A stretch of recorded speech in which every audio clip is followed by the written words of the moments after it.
In today's episode of the ImanWire podcast.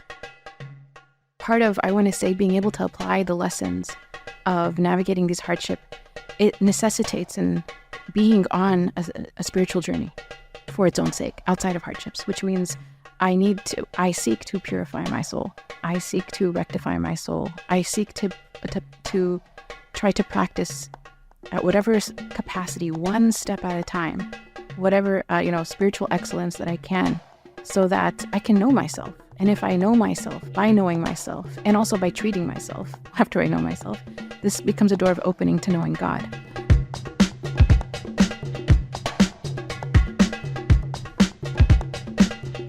Assalamu alaikum, everyone. Welcome to the ImanWire podcast. We are here, alhamdulillah, with our Sheikha Muslema Purmul, and we are so happy to have her here with us. She is a frequent guest with us here at Al-Madina, and we're honored to be with her. And she's also the current religious director at the Majlis. And if she could tell us a little bit about that to get started before we delve into our subject for today. Assalamu alaikum. Bismillah ar-Rahman ar-Rahim. Alhamdulillah Rabbil Alameen. Wa sallallahu ala Sayyidina Muhammad wa ala alihi wa sahbihi wa sallam. I'm honored to be here, subhanAllah. And it's, I want to say that I'm a big fan of Al-Madina Institute, a big fan of the Pearls Conference, the different projects that you all have. The project that my husband and I co-founded together is called the Majlis. Literally means just a place to sit. And it's founded in like a desire to cultivate an intentional community around 4 core values. So a big aspect of the Majlis is about coming together for the purpose of learning the religion, but we're taking the religion from the tradition, and that's an anchor for us.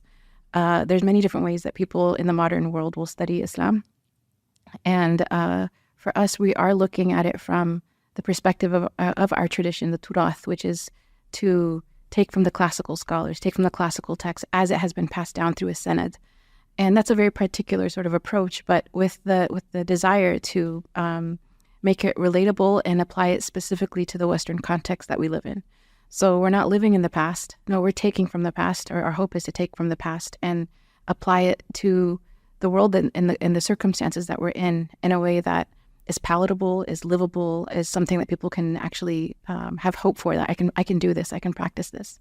So that's a core value for us at the Majlis. A second core value is that it's rooted in spiritual refinement.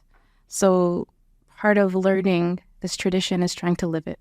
And it's, the difference between knowing and being is, as like Imam Zaid Shakir would say, the difference between epistemology and ontology. So the knowledge has to come from the right source, but then we also are seeking to be transformed. And that means people walk in from wherever they come from, whatever walk of life they're in, whatever their journey is. They don't even have to be Muslim to be part of our gatherings. That's the idea, is everyone comes as they are. But we hope to teach it as it is, the religion, inshallah, as much as we have the capacity to. And so spiritual refinement is a big part of what is addressed in whatever topic that we are teaching. There's going to be an element of how do we do this? How do we practice this? How do we become what we're learning? And then another core value that's related to the third is love, mahabba, as being one of the doors to God. Loving God and then loving His creation out of our love for Him as well. And then the final one is khidma, which is service. And that's another, again, it's connected. Love and service is a particular way to worship Allah subhanahu wa ta'ala collectively. And so that's kind of what we're rooted in. We have different programs and projects and conferences and things like that. But the thing that we're, I think, really excited about right now is we recently started an online, go at your own pace styled seminary called the Anas ibn Malik Community Servants Program. And so this is interesting because many learning programs that take from our tradition will say, depending on which one you're at, will say, okay, now when you finish, you'll be an Ustad, or you'll be a Sheikh, or you'll be a Mufti, or you'll be an Alim. And we're like, when you finish this program, you're going to be a community servant. That's wonderful. And it's based on this beautiful event that happened in the time of the Prophet Muhammad ﷺ, where when the Prophet Muhammad ﷺ came to Medina, everyone was coming to offer the Prophet Muhammad SAW, give him gifts and to support him. And the mother of Anas ibn Malik, she was poor. And she told the Prophet Muhammad SAW, I have nothing to give you, but I give you my son, Anas, to be your servant, to be in your service. And so our hope is that, like, by learning our tradition, and we cover the same topics that many other seminaries may cover, but the hope from, as well as things like chaplaincy and pastoral care and other like organizational management, things that are more context specific. But the hope is that this person can then go back into their communities and serve in whatever place they need to serve. But they will have like a basic foundation that will provide for them a compass so that they're not always sort of insecure and asking questions, but rather like I have a foundation that will guide me to do things, inshallah, in the way that will be a true act of service. So that's more than I wanted to say, but that's what we're doing. Yeah, that's wonderful. And I really admire the last part, because I feel like not everyone's cut out to be a famous speaker and give lectures and, absorb knowledge at the same rate and retain knowledge, right? But you can take from that, like you're doing with your seminary, and go on your own pace and kind of absorb it for your own community, right? Enough that you can help the people around you, the immediate people around you. Exactly. Right? It doesn't always have to be on a large scale. Yeah. It can start just at home. And I think that's really important. And that's such a good like grassroots focus for us as Muslims, so that we can start small. Yeah. And then maybe from there you can like branch out.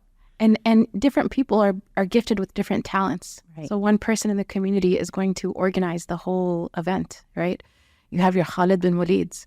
They're not the alim, but Khalid needs his foundation, right? In order to do what Khalid can only do best. Exactly. Right? So there's different, and every single player on the team is important. So giving every player of that community, hopefully access to not just fard ayn, but like really what they need to serve community, inshallah, in a way that is like, I want to say consistent with their values, consistent with the tradition, and they feel confident. They don't feel insecure. Insecurity is a really big, I think, issue for activists. Something I've come across a lot is so many times people are doing things and they're afraid, am I doing something wrong? Am I doing it right? A new challenge comes up, and, how do we do this? And these are activists that are, they don't just want to take whatever is given to them from the Western social justice sort of approach. They want to take from what is the social justice model that's from my Prophet? I want to do that. Right. But without like foundational knowledge, there's a sense of insecurity. These people are telling me to do that, but I kind of feel like there's something wrong with that. It's like, so giving people that sense of security, know your tradition, know how to apply it. And then you have confidence, inshallah, and can really do things that are inspired, hopefully. That's the goal. And I think that just kind of brings us a little bit closer to our topic today, which is navigating hardship.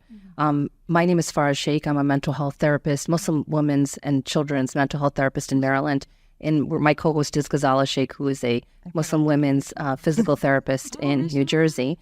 And I think what we wanted to discuss today with you, and just take from your wealth of knowledge, is that there will always be challenges in life. And our prophetic model of the Prophet Muhammad SAW was that he had so many challenges in his life, and he experienced them with ease and with showing us how to manage them through his sunnah. So if you could kind of share with us some of your insight as to how we can apply this in our lives, in our daily lives. I know that the people that I work with, for example, mostly the youth, suffer from so much depression.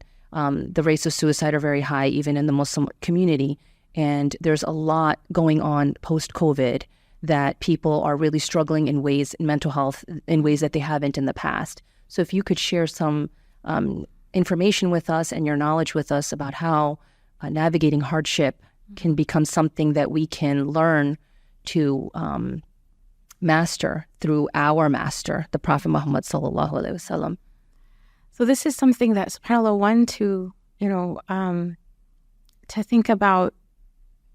In order to even benefit from the example of the Prophet Muhammad sallallahu alaihi wasallam, we have to be in a place where that door of understanding and that door of receptivity is open within us. So as an example, I can say a lot of things maybe about like things to do in hardship and things not to do in hardship. But when we're in hardship, if our spiritual state is so disrupted, I can cognitively, again, know what the right answer is, but I can't be that. I'm completely cut off from being that because my state is so disrupted. It's so part of, I want to say, being able to apply the lessons of navigating these hardship. It necessitates being on a spiritual journey for its own sake, outside of hardships, which means I seek to purify my soul. I seek to rectify my soul. I seek to try to practice at whatever capacity, one step at a time, whatever, spiritual excellence that I can, so that I can know myself. And if I know myself, by knowing myself, and also by treating myself after I know myself, this becomes a door of opening to knowing God. And the hardship can be that path to knowing God. But we can't know him if we're not, the obstructed hal that we're in, or the state that we're in is completely shut off. A person in a state of anger, for example, knows what the right thing is. But they can't get themselves from that state of anger to do the right thing. It's right here. They can see it. Here's the right thing to do. Here's where I am. But I haven't mastered, this, I need some tools for mastery of my nafs in this situation, so that I can navigate myself to a place to get out of this state that I'm in to this other place where then I can then do this thing that I know is actually the right and best thing to do for my soul and for the situation. So part of it is just the hal that we experience our hardships in, knowing that when our hal is off, there's no way that we can actually do the right thing. Your hal is so off; it's calling you. Your nafs, I should say. So the hal is the state. The nafs is the self, but the self can be in different places at different times. And when our self is calling us to sort of negative responses, we can't get from that state of the self calling us from that negative response to the right answer right away. There's no shortcut from here to there. That's very hard. You need the superpower to be able to, in that state, to just be able to go from here to here. But what a person can do is change their state. Be like, okay, I need to move myself out of this negative state into a different state. There's methods to do that. There's ways to do that. And then now I'm going to go back and deal with the situation from this other state. But the state being off in the first place is an indication that we have to do something to treat that first. That's right. The immediate thing. And so something that I like to talk about is the different the D letters of our nafs. And it's from shaitan. Shaitan is the first one to whisper it, and then the nafs will sort of hold on to that and repeat it to us after shaitan leaves. But the first two would be doubts and desires. So a person is, Imam Ibn al-Qayyim talks about this as well, that like a person is going through a hardship, and in the middle of that hardship, they have doubts about Allah, right? And Allah says it in the Quran that وَظَنُّوا بِاللَّهِ ظَنُونَ, they had negative thoughts about God, right, when they saw the hardship. And so doubts is one of them. The second one would be desires, that in the state of hardship, a person's like, you know what? Maybe I'm going to find my relief in a temptation from the temptations of this world, right? Because I just need relief right now. So I'm going to self-medicate with, alcohol. I'll self-medicate with drugs. I'll self-medicate with all the different harams that normally I'm not actually even inclined towards.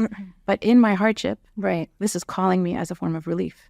So self-awareness for the person who's going through a hardship is really important. So they know, okay, that's what's happening right now. Is I am being, either I'm having doubts about God, or I'm having, desires. This is a door that's pulling on me. Right. A third one, I'll go back and address each one, but like the third one is despair, to actually lose hope in God and lose hope in oneself and lose hope in the whole thing. And that's definitely one of the avenues of shaitan, which is just to, there's no hope, there's no use, give up. It's not let go. Letting go is different than giving up. Shaitan is like, give up on the whole thing. Right. And despair is also one of the doors. If a person knows that they're in this like numb state where in their mind, there's no solution, right? Know that that's a state of despair. And it's one of the doors of trying to block us off from our true selves. So that's the third. The fourth is destructiveness. So the test is there, but in a person, they're in a higher state than despair. So now they have some energy. That energy is exerted through anger, but it's not anger. It's anger in the wrong place. Anger in the wrong place wants to destroy everything, wants to lash out. It may be very justified often, like the wrong is a very clear wrong and it needs to be corrected. But rather than correcting it, which would be constructive, Shaitan never wants us to do that, So it's like, no, destroy it all, burn it all down, It's to say something destructive. It's to do something destructive to oneself or to others. And so that's one of the D's that tries to basically get us off our path of navigating the hardship. Can we go back to the despair for a second? Because I think that hits, it hits something where I feel like with a lot of people, you'll get maybe like some sort of bad news, something catastrophic. And you go into this kind of, like you were saying, your nafs becomes kind of numb, right? So how would you differentiate despair versus something else? Like you're a strong Muslim, you're believing in Allah subhanahu wa ta'ala, you feel like you have a strong connection, but all of a sudden you get this kind of, someone will get some news about their health or a family member or something that's really like a punch in the gut, devastating. And it kind of throws you off balance, right? A lot of times. So where do you navigate there? What's the fine line between despair and just being kind of unnerved and sad and grief and grieving? Right. The Prophet Muhammad ﷺ, I think, is a beautiful example of someone who experienced devastating news a lot and hardships, and he grieved and he was very sad. Like when he lost his wife, Sayyidah Khadija, and his uncle in the same year. It's called the year of sadness because he carried that sadness with him. Is he saying, "Oh Allah, why did you do this?" See, that's the thing, is if you have an i'tirad on Allah, like you have you're telling God subconsciously you did something wrong, or this could have been better. You could have done XYZ, why not XYZ? Then I think that's where the despair comes in, because the person is in a place where they're not surrendered to God's will. But you can be fully surrendered to God's will and accepting to God's will and lovingly surrendered to God's will and still feel the pain of loss and still feel the grief of loss and still feel the sadness that comes with missing people that were in your life and now they're not there and things remind you of them. And that doesn't mean that you have an i'tirad on Allah, like that you have any kind of like you're saying, "Oh Allah, but." You're not saying that. That's just the normal sort of the pain that comes with the life of this world. And experiencing that pain is what makes us human. So like if a person doesn't have that pain and doesn't feel that pain, I'd be more worried for them, because you should feel sad when your most beloved spouse passes away, or, these are things that should make us feel sad. And we have grieving periods, right? And for the widow and things like that. So so I think that like the full range of human emotion is within what we recognize in our tradition, but it's about, I would say like the thoughts behind the emotions. So one person is grieving and they, their heart is totally surrendered to Allah and they love Allah and they recognize His decree and they simply miss the one that has been taken from them. Or they're sad that something has not happened to them yet. Because I know for a lot of people, this actually is the test for them when it comes to getting married. They're sad because they want to be married. They want a companion in their life, Right. But they're not saying to Allah, "You did something wrong with me," in their heart. So they still love Allah. They still turn to Him in their hardship. They're not turning away from Him. Right. Whereas the person who's in despair, when it comes to the test, they may feel like, God doesn't love me. I'm being tested, or I'm being punished because He took this person away from me, or He's punishing me by not letting me get married. And so there's this diagnosis or something. Or I have this diagnosis, like this is a sign that God doesn't care about happy me. with me. He doesn't care about me. He's not paying attention to me. Astaghfirullah. Like these are the thoughts, right? وَظَنُّوا بِاللَّهِ ظَنُونَ. So they start to have negative thoughts about God. And so behind their pain and sadness is also but you didn't give me what I wanted, And so, and it may inspire rebelliousness, so that the person in despair may not necessarily be worshiping more.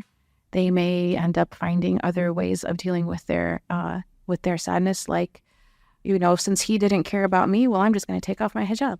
you know? And well, if none of this stuff, none of my practice of Islam didn't really Make a difference. So why don't I just go have fun? I might as well, you know? Right. So it's it's like a giving up. And a giving up on oneself and a giving up on one's on the fact that Allah actually wants good for you. Somehow they've cut themselves off from that and they don't realize they have. So so despair is, you know, despair leads to different behaviors than just sadness and grief. Right. So I think also, sorry, I didn't mean to cut you. No. But I know you had mentioned before about people who not only just survive a hardship, but they thrive in it. Yeah. So what I'm getting from this is that you're saying you can still be considered someone who thrives, Yes. even though you're having sadness or you're missing the person or you're sad about whatever is going on. Yeah. But the thriving is that you're still keeping your connection with Allah subhanahu wa ta'ala. That's right. Is that That's right. And you're turning to him. Right. So you're not turning away from him. You did this to me. You're turning to him. Like, help me to weather the storm, you know, that you have decreed. I want to respond to it in the most beautiful way. And I can't do it myself. You know, don't leave the Prophet's prayer, don't leave me to myself for the blinking of an eye. You know, like I'm going to even rely on Allah to rely on Allah. You know, SubhanAllah, sometimes you see people that are just so wonderful at dealing with the most Hardship. tragic hardships. And They have resilience and they have a strength and that you're in awe of. yeah. And then you see people that are really struggling with hardships that are, you know, minor. But it's important to say that, you know, the real true test is, you know, where your relationship with Allah lies at that point. And by the way, a lot of times people who think they're failing a test, they're thriving and they don't know it. They can't see themselves. That's a good point. So like a person feels, because sometimes like the situation around them hasn't changed yet, maybe they're doing something wrong, you know, but they are turning to Allah in prayer and devotion. They're like trying to do as much as they can to be a devoted servant of Allah. And they may have doubts about themselves, right? And they may think like, God, I'm so like not doing well. And they don't realize, and this is from Allah's mercy that he's hidden it from them, that no, you're actually like, you're being drawn so close right now. And if they were to maybe even look at themselves in that state and compare it to who they were maybe 10 years ago or 20 years ago, they're much more living their life in the awareness of Allah and the constant awareness of Allah through their test than they were maybe 20 years ago without that test or 10 years ago without that test. So they don't see that they're doing well. And there's a difference between the person who is, like we see, for example, if you compare it to like a marathon, someone is running in a marathon and they're not carrying any heavy weights or anything. They're just free. They're just running. So that seems like they go very far and very fast. And it seems like, oh, wow, look how fast that person's going and look how far they're going. And someone else is carrying like loads of things on their back, right? And they're still doing it and they're going slower and they're like, how come I can't catch up with that other person? That person's not carrying anything. Right. You're carrying the world on your back. Right. And as the person is like struggling and striving, there's so much reward in that mashaqqa.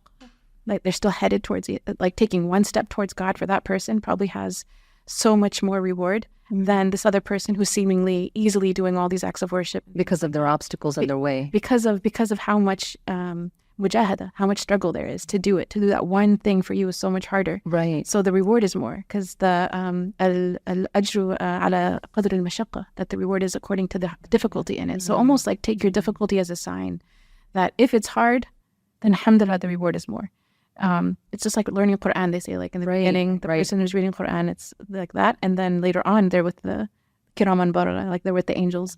But you don't get to that stage ever without getting through the hardship. You have to be in the muck a little bit. So do you feel like that one of the, you know, things that shaitan or the tricks of shaitan is also to make us be harder on ourselves and view ourselves, like you just mentioned, as always kind of in that state of, I'm not doing good. Despair. I'm not well, you know, I'm not handling this well. Yeah. Even though we may be.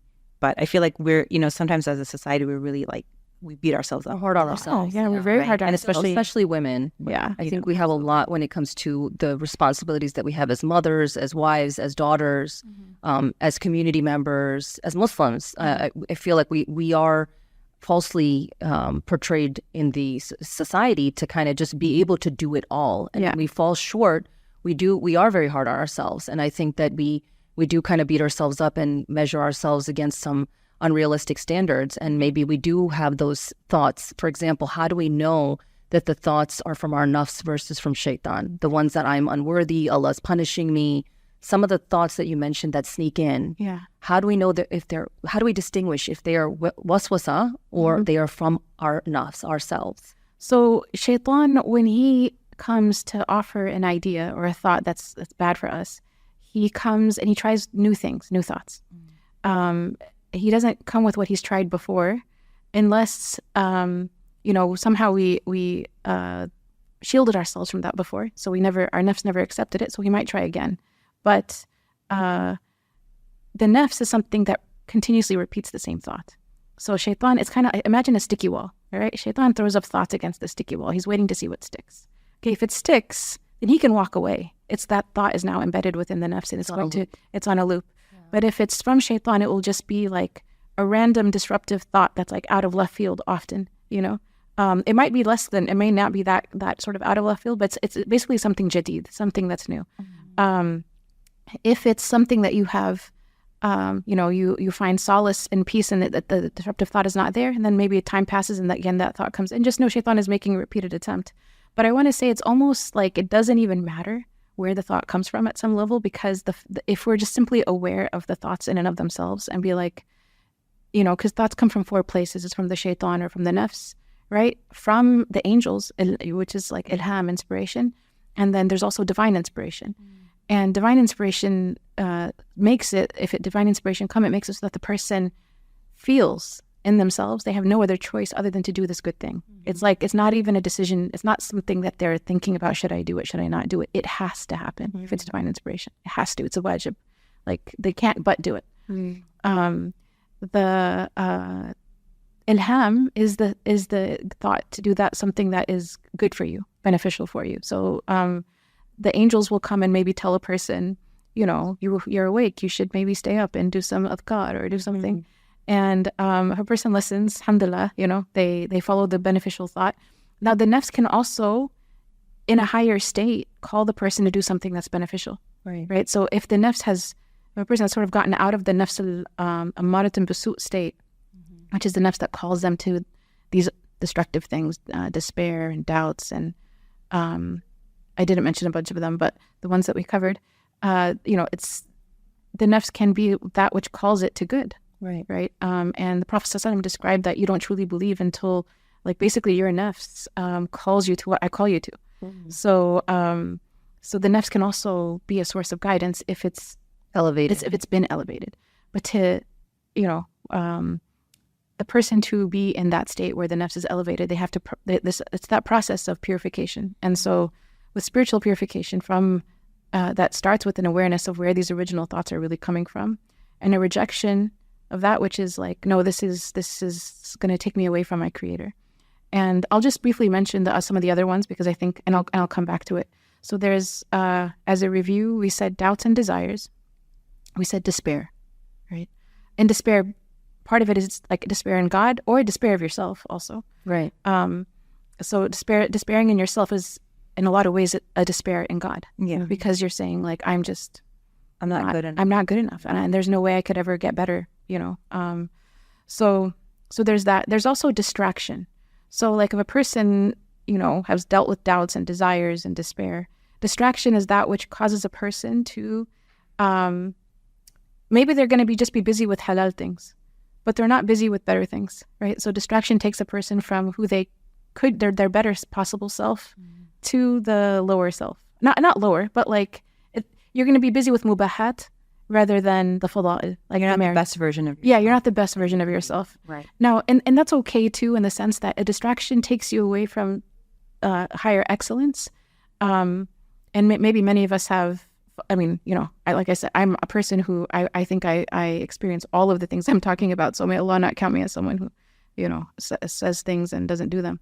So I in terms of the thoughts of despair, the thoughts of doubts or destructiveness, these things happen to us. But if we fight them off, we can move ourselves into a different spiritual state, and then we can come back and do the things that we need to do and be in a way that is better and more pleasing to God. So in terms of distractions, a distraction is something that just wastes your time. Like every time I open my phone and on social media, I'm scrolling for like 20 minutes for no reason. At first, I'm like, oh, I'm just going to see this. And then all of a sudden, you're like, wait, where did all this time later, go? You're like, where did the time go? Yeah. And so what did I do with it? Exactly. Right. And that's actually designed. Like these our phones are designed to distract us. So just being aware of the enemy. Like, Yes, you end up watching like recipes. You're like you're 30 minutes into scrolling from one thing to another. And you're like, there's all these. They know. I like what is it called? Things that have to do with parenting and how you raise your kids. And so they just pop up commercial or video or like ad after ad about the different ways and to talk to your children. That's all fine and well, but that was a waste of my time, like an utter waste of my time. Right. So distraction is another one, and it actually takes us away from excellence and ihsan. And then the last one I would say is delusion. And delusion is subtle, because delusion comes as something that is seemingly good, but its end is not good. So Shaitan, he knew that if I whispered something bad to you, you're going to know it's bad. So I'm not going to say something bad. I'm going to say something that looks good on the outside, but it's actually bad on the inside. Right. It's going to lead you down a slippery. So could you give an example? So in the Prophet Muhammad, he shared with the companions the story of the monk Barsis. Yes. Right. And so in the beginning, it's like taking this poor woman, and she's not even, there's no khalwa. There's her home. There's your home.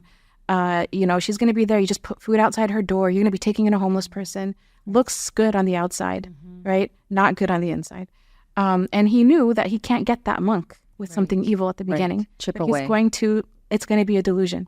May Allah protect us all from delusion. They say like one of the things that happens to people that's a form of delusion is like istidraj. Yeah. So a person thinks that they have a God's acceptance because it's seemingly that they're doing all these good things on the outside, but in reality that it's actually those same things are causes of their distance from God.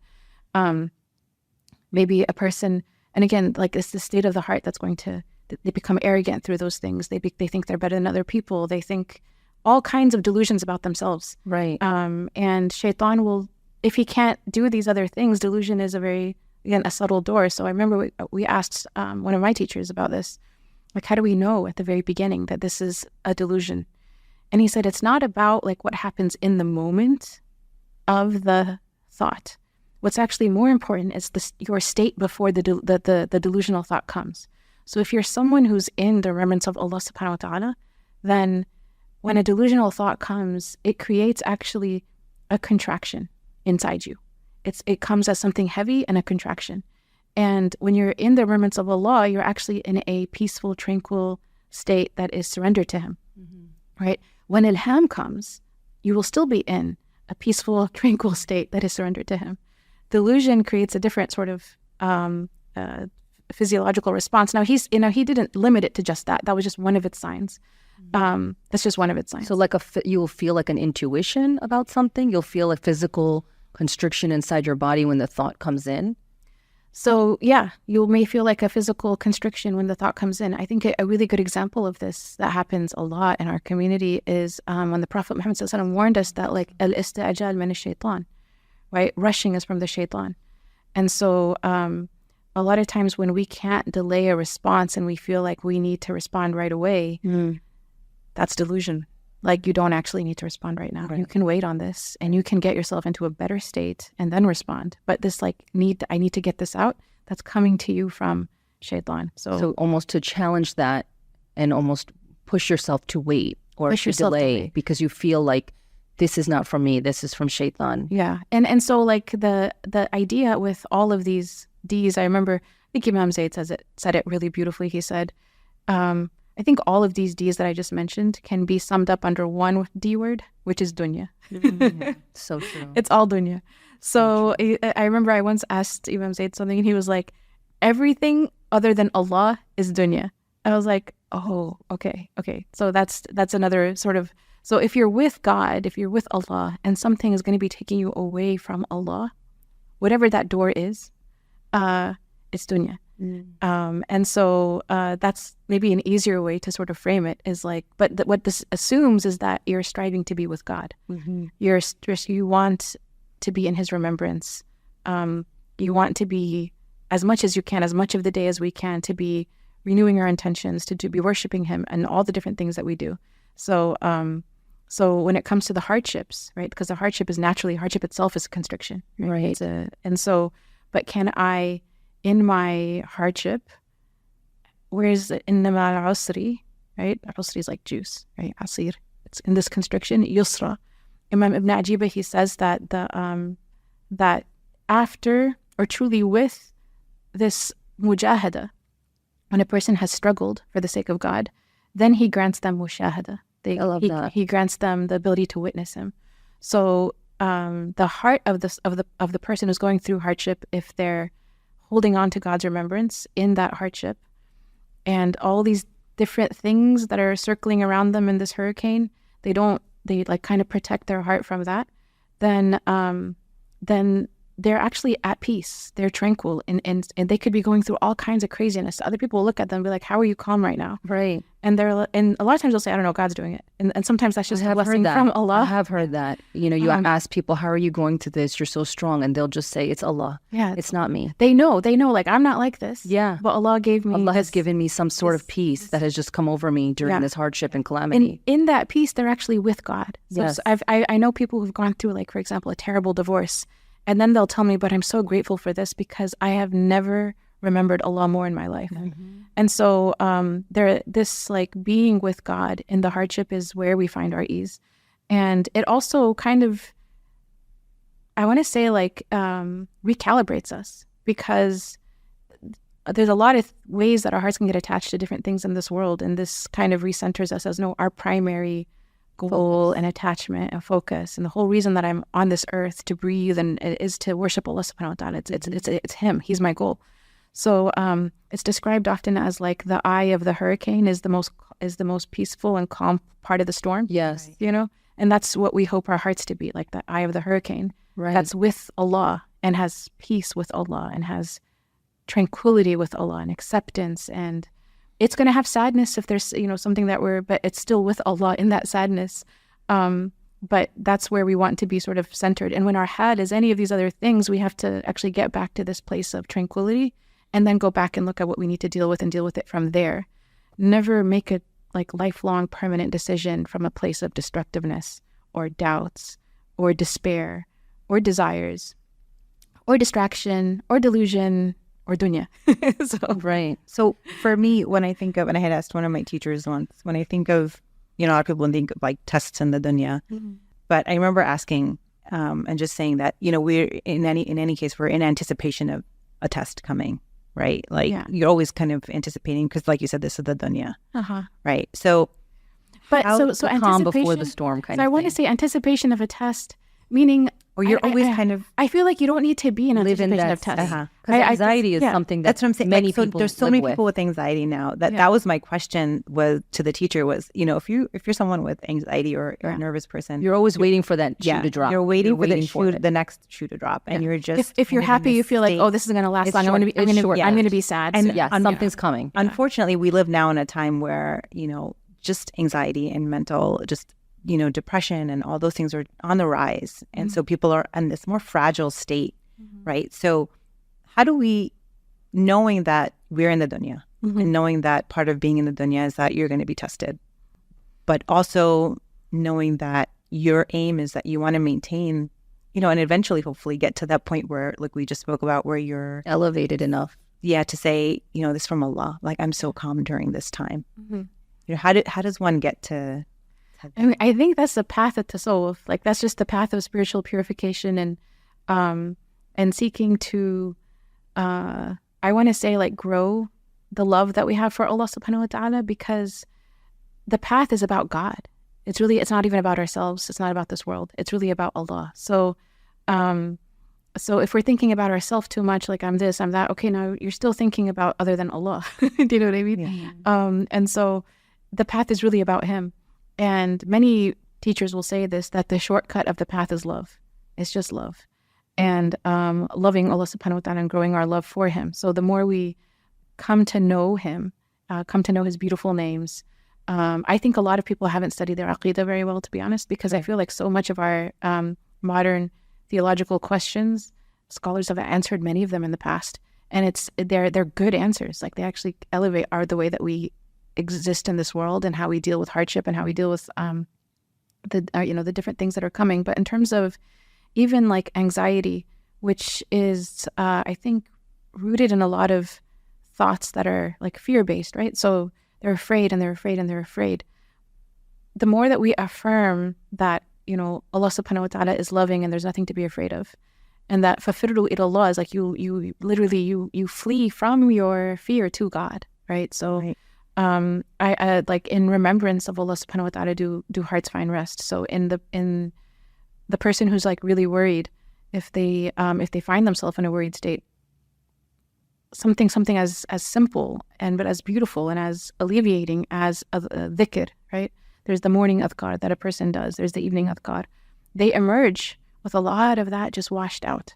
Salawat on the Prophet Muhammad sallallahu alaihi wasallam. If a person sits and really does that with like intention and with presence, and for someone who has, let's say, disruptive thoughts, I would encourage them to, if they're, to actually make the adhkar out loud, because you create like a space around yourself where you can't be in your head. So hearing your voice say it, maybe go outside and do it in the sun while you're feeling the sun, because you're in your head. Right. You have to get out of your head. So an aspect of it is like, say the adhkar, feel other things other than this disruptive thought that's recurring, and do that for a period of time. And you will emerge, inshallah, with like a lot of it, hopefully, inshallah, all of it at some level, like alleviated. Now, if it's a mental health condition, then you have to go and deal with a Muslim therapist and counselor that helps you through that. But on a daily basis, I know that when I'm sort of not feeling worried, for example, or if I'm having those kind of like just disruptive thoughts, and we know our states, like I'm either tranquil or I'm in contraction, right? So. Right. I know that in remembering Allah subhanahu wa ta'ala, that gets alleviated. So just spending 5 minutes, 10 minutes, it may, in the moment of contraction, you feel like you don't have 10 minutes. Yeah. But if you just give it that 10 minutes, there's no regret afterwards. You're like, this is because these words are medicine. They're not just, the remembrance of Allah subhanahu wa ta'ala is, there's a shifa in saying it. Like one of the ways that we know Him is literally to say His names. Like you're going to know that name more when you say it. You know Him through that name when you say it. Right. The salawat on the Prophet Muhammad sallallahu alaihi wasallam is a shifa. Quran, reciting Quran is a shifa. For a period of time, a person does that. They feel that hal, sort of being alleviated. But as much as we can be people of remembrance, because remembrance, if we do remembrance only in the morning and the evening, right? Then we're going to be up and down all throughout the day. But if it's like, I'm going to try to remember God as much as I can throughout my day. The Prophet Muhammad said to remember Allah so much that if someone looked at you, they would think you're crazy. Yeah. So that's why we have our teachers with like, shuyukh have their prayer beads on their wrist. They're not wearing bracelets. They're not cross-dressing. Right. I mean, that's like, this is their remembrance. Sometimes it's the beads that are on the wrist that are a reminder to them, to us, to everyone. Like, oh, this is a time to remember Allah. So we want to be a people who bring His remembrance into everything that we do as much as we can. The Prophet ﷺ, he said that everything in this world is cursed except for the remembrance of Allah. So what does that mean? It actually means everything in this world is blessed through the remembrance of Allah. So I want to say that that's kind of like the river that should be flowing through all the different sort of branches of things that we end up having to pay attention to in our lives, navigate motherhood, family life, school, our education, our careers. The remembrance of Allah subhanahu wa ta'ala has to be kind of like the bedrock of all of what we're doing. So the takeaway here is that the navigating hardship is to inculcate remembrance of Allah in your daily life, so that your hal is in a state where when calamity strikes, you're already in the remembrance of Allah. You're already striving to get closer to Allah, and that you can use that as an opportunity to propel you to mushahada.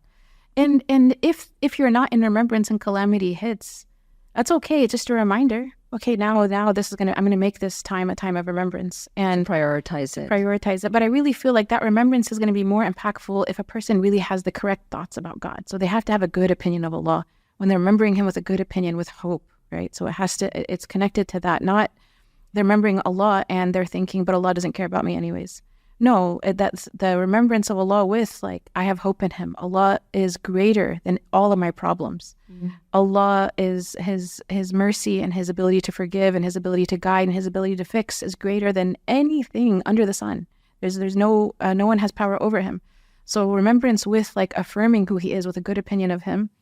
When we practice patience, again, the patience that we're trying to practice is going to be with relying on him, not ourselves. We get frustrated with ourselves. We have to be patient even with ourselves, right? Like you're going to fall a bunch of times. That's okay. This is part of my path. This is what Allah has decreed in the world. I'm going to get back up. I'm going to try again. But this patience has to be rooted in reliance on him, not reliance on myself. Wanting to have, like, ihsan, like, I want to do excellent. I want to thrive in what I'm doing. So let me move from, like, my immediate circumstances, the causes, to moving from the asbab, if you will, to al-musabbib, or musabbib al-asbab, the cause of all causes. So I want to respond to him. I don't want to respond to the immediate provocations. The provocations are going to come and go. Maybe they will not be resolved the way that, I want. But if I know that I can always respond to Allah in the way that he wants. That's what I have control over. So he's going to be my focus. And you had also mentioned responding to Allah means responding to people in the way that he wants you to respond to them. Yeah. Right? Yes. So you don't want to let people determine, which I thought was such a beautiful thing that you said. You don't want to let people determine what your actions are going to be. Yes. You want your actions to be determined by what Allah subhanahu wa ta'ala They can't be wants the from motivating us. factor. Yeah, absolutely. Like, you want what you do with people to be a reflection of what Allah is commanding you to do. Yeah. Right. And I think that what was so he loves the beautiful. most. Yeah. And what a beautiful perspective, because at that point, it's not about you anymore. It's not even about them. It's really not Allah. about them. It's about you and your relationship with your creator. Yeah. And how you are treating his creation. I think that you mentioned in the very beginning when we began speaking about the state that you're in. And I think in mental health terms, we would call that emotional regulation, right? Like when you're in a situation where you feel that your thoughts and emotions are out of control. I feel like what we're discussing here is a state of spiritual dysregulation. And that's another D, right? Like, how do we bring our spirituality in line with regulation and how we can respond to this in the state that Allah would be most pleased with?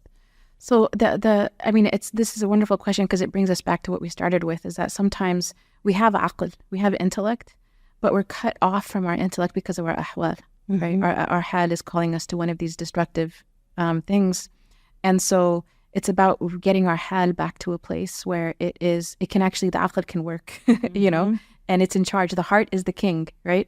So if the king is in charge of the limbs and the responses and all of that, then it's not being sort of, the king is not being held hostage by a hal that's bad, and the actual heart is in charge, then you have full control to be like, I see the anger, but I'm not going to respond to it. And I see all these things, but I have control over myself, so I'm not going to do that. And again, the remembrance of Allah subhanahu wa ta'ala, the dhikr of Allah really, really is something powerful.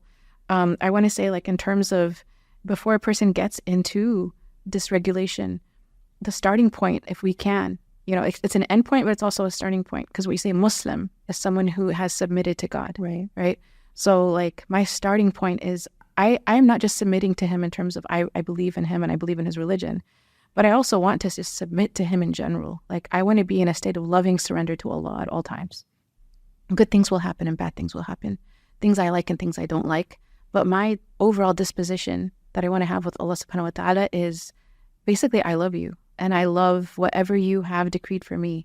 And that's what I want to be in my heart. And if bad things happen, I accept. And I only want to respond to you. I only want to respond in a way that you love. So like cultivating that sense of loving surrender as a disposition within the heart, because if a dysregulation comes, it's such an interruption from surrender that a person can recognize it and say, and just let it go.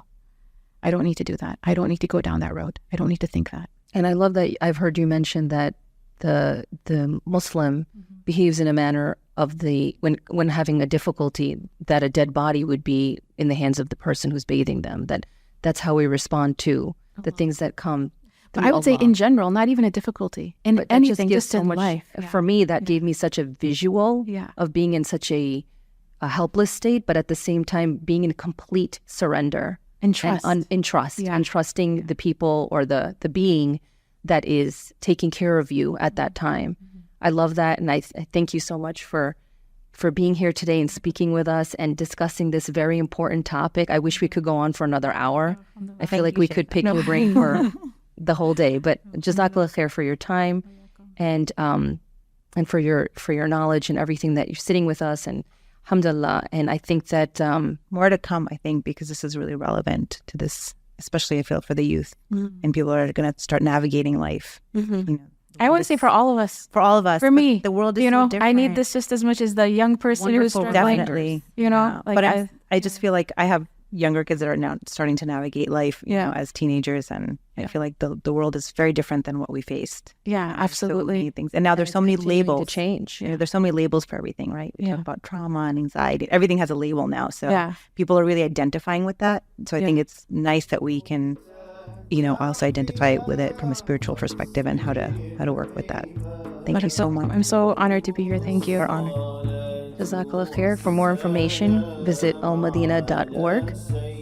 Assalamu alaikum. Wa alaikum assalam wa rahmatullahi wa barakatuh. الصلاة والسلام